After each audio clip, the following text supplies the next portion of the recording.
మీకు తెలుసా రీసెంట్‌గా మన పార్లమెంట్‌లో ఒక సీరియస్ డిబేట్ జరిగింది. ఎంజీ నరేగా నేమ్ చేంజ్ చేయడం మీద లోక్సభలో బిల్ పాస్ అయింది. ఏంటి ఎంజీ నరేగా అంటారా? మ్యాటర్ ఏంటో తెలుసుకోవడానికి వీడియో స్కిప్ చేయకుండా ఫుల్‌గా చూసేయండి. ఫుల్ ఫామ్ ఏంటంటే Mahatma Gandhi national rural employment guarantee act. ఇది 2005లో స్టార్ట్ అయింది. రూరల్ ఏరియాస్‌లో 100 days of wage employment guarantee ఇచ్చే రైట్స్ బేస్డ్ లా ఇది. And this law implemented under article 41 right to work DPSPలో. So what actually happened here is Lok Sabhalo VB Gram G Bill 2025 pass అయింది, which is Viksit Bharat Guarantee for Rozgar and Ajivika Mission Gramin. ఇది MG నరేగాని replace and restructure చేయడానికి propose చేసింది. MG NREGA name change చేయడం వల్ల Gandhian ideology dilute అవుతుందని, ఇంకా rights based employment guarantee weakened అవుతుందని ఆపోజిషన్ ఆర్గ్యుమెంట్ చేస్తున్నారు.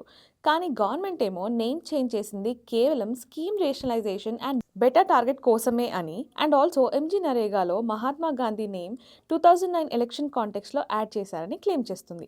ఈ ఎంజీ నరేగా స్కీమ్లో మహాత్మా గాంధీ గారి నేమ్ రిమూవ్ చేయడం పైన మీ ఒపీనియన్స్ ఏంటో కామెంట్స్లో చెప్పండి. Don't forget to follow our మన law excellence IAS academy. Thank you.